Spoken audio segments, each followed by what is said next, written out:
Welcome back good healthy morning. हम बात कर रहे हैं बेनिफिट्स ऑफ फास्टिंग यानी रोज़े के फ़वाइद पे, और अब हमारे साथ है एक मोटिवेशनल स्पीकर गुल ज़हरा।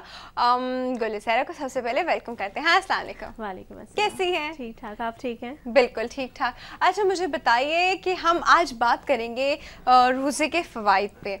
तो रोज़ा जहाँ हमें एक देखिए इस्लामिक पॉइंट ऑफ व्यू से जहाँ एक सवाब है, जहाँ ये कहा जाता है कि हर चीज़ का जो सवाब आपको 70 गुना बढ़ के मिलता है, तो हम लोग बहुत कोशिशों में होते हैं कि हम लोग ज़्यादा से ज़्यादा सवाब वाले काम करें। वहीं पे हर इंसान जो है ना, अगर देखा जाए रोज़ा भी रखता है लेकिन ऐसे रोज़ा रखता है जैसे एहसान कर रहा है वो दूसरों पे और अपने आप पे भी। बात बात पे गुस्सा क्यों? क्योंकि मैं भूखा हूँ।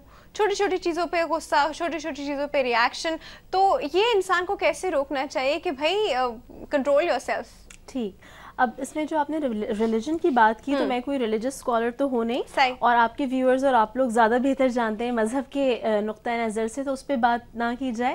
लेकिन आपने जो दूसरी बात की है कि सेल्फ कंट्रोल, या दूसरे लोग ऐसे बर्ताव करते हैं कि ऐसे दूसरे के ऊपर एहसान कर रहे हैं रोज़ा रखकर, तो अब रोज़ा आपका और अल्लाह ताला का मामला है। आपका मज़हब आपका बिल्कुल ज़ाती मसला है। आप किसी किस्म का किसी पर भी कोई एहसान नहीं कर रहे हैं। जिस तरह के हम काम करते हैं, मेरे ख्याल से रोज़ा रखने का ऐसे कोई फ़ायदा नहीं है अगर आप साथ के 10 काम छोड़कर उनको करें कि मैं रोज़ा रख रहा हूँ, काम नहीं किया जा रहा, कुछ नहीं किया जा रहा। आपका किसी के ऊपर कोई एहसान नहीं है। रोज़ा रख रहे हैं, अपने लिए रख रहे हैं, सवाब मिलेगा, आपको मिलेगा। दूसरों के ऊपर एहसान करके, उनको डांट टपट करके, उनके साथ मिसबिहेव करने का किसी को कोई हक नहीं है। किसी को कोई हक नहीं। सही, बिल्कुल सही।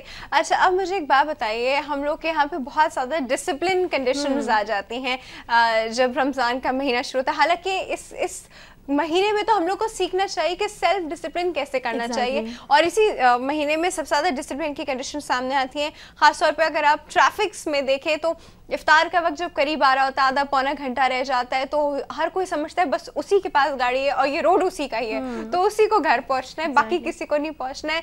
तो इस चक्कर में हम अक्सर जगहों पे देखते हैं तो गाड़ियाँ यूं यूं यूं आपस में खड़ी भी होती है, ना यहाँ वालियाँ जा रही होती है, ना वहाँ वालियाँ जा रही होती है, हॉर्न्स पड़ रहे होते हैं, सब एक दूसरे को बातें सुना रहे होते हैं, लेकिन लोग आगे नहीं बढ़ पाते।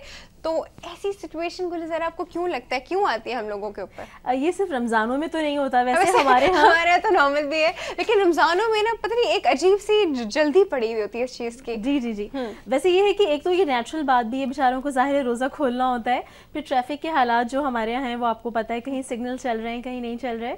ये तो आई थिंक जनरली होता ही है। लेकिन रमज़ानों के दिनों में ज़ाहिर है इफ्तार के लिए पहुँचने की जल्दी होती है। गालिबन इसलिए होता होगा, रोज़े तो आज से शुरू हुए। कल मैं इसी तरफ आपके एरिया के करीब ही कहीं मुझे आना था, तो यहाँ पे इतना ज़्यादा ट्रैफिक जैम था, इतना ट्रैफिक जैम था, and people were losing their patience like anything. इन किसी हद तक ज़ाहिर है नेचुरल भी है ऑब्वियसली।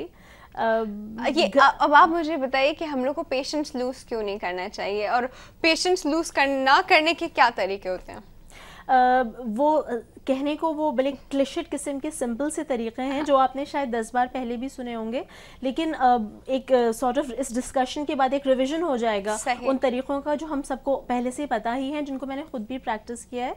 एक ये है कि उसका एक तरीका तो ये है जो हमारे यहाँ सिखाया भी जाता है कि खड़े हुए हैं तो बैठ जाएं तो लेट जाएं, या पानी पीने का तो भी सवाल ज़ाहिर है गाड़ी में नहीं हो सकता, लेकिन नहीं उसके लिए आप एटलीस्ट ये कर सकते हैं कि यू काउंटेड टिल 10। मैंने आपको वही कहा कि क्लिशेड पुराने तरीके हैं जो आपने 10 बार सुने होंगे, लेकिन दे वर्क, ये काम करते हैं। एक बार इसको ट्राई ज़रूर कीजिए कि 10 तक अगर काउंट करें, 5 तक काउंट करें, या सबसे जो बेहतरीन तरीका है वो ये है कि चुप हो जाइए, क्योंकि जब गुस्सा बहुत ज़्यादा आता है तो ना तो आप सुनने के मूड में होते हैं, ना ही बहुत ज़्यादा कोई सामने वाला सुनने के मूड में होता है। तो बहुत ज़्यादा ना सही, लेकिन रमज़ानों के दिनों में इसको प्रैक्टिस किया जा सकता है। और एक और बात कि कहते हैं कि, बल्कि कहते नहीं है, it has been proven by research कि अगर आप किसी भी habit, if you want to form any habit, उसके लिए आपको 21 दिन का वेट करना पड़ता है। 21 दिन के बाद वो आपकी आदत, आपकी शख्सियत का हिस्सा बन जाती है।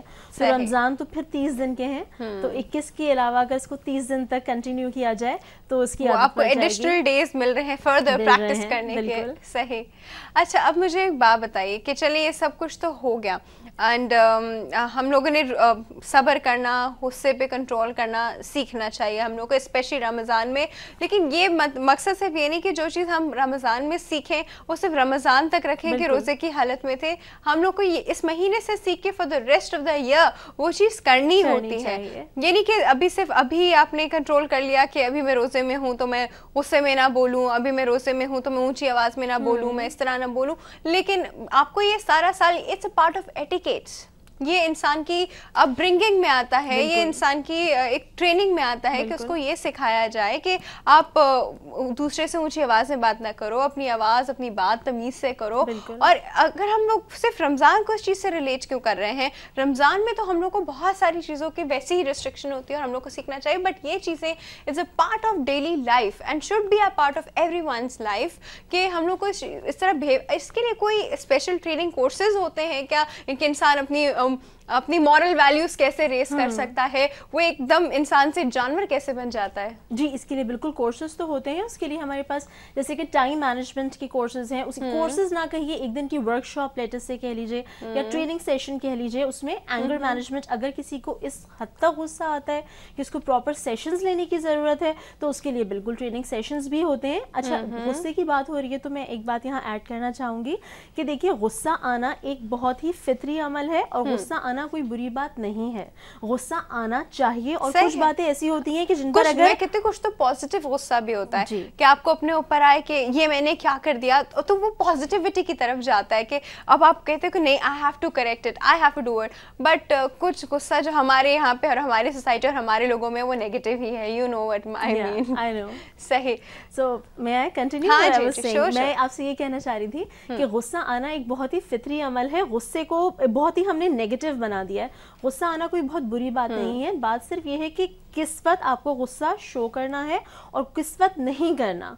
बहुत से मौके ऐसे आते हैं कि जहां पर आपको गुस्सा होना चाहिए, आप गुस्सा नहीं हो रहे या दूसरे को शो नहीं कर रहे कि you are upset about something, तो वो भी गलत है। वो गलत। अब उस गुस्से का इजहार किस तरह कर रहे हैं ये आपके ऊपर डिपेंड करता है। गुस्सा बजाते खुद कोई बुरी चीज नहीं है, उसका आना बिल्कुल फितरी नेचुरल बात है। बिल्कुल सही, बिल्कुल सही। और एक्चुअली एक हम लोग जो यूजुअली इंसान को कैटेगराइज करते हैं वो यूजुअली इन तरीकों से करते हैं कि वो गुस्से का इजहार किस तरह कर रहा है। यहाँ पे थोड़े से लिटरेसी और इलिटरेसी के लेवल्स आ जाते हैं। वक्त तो एक छोटी सी ब्रेक का, व्यूअर्स कहीं में जाएगा, विल बी राइट बैक।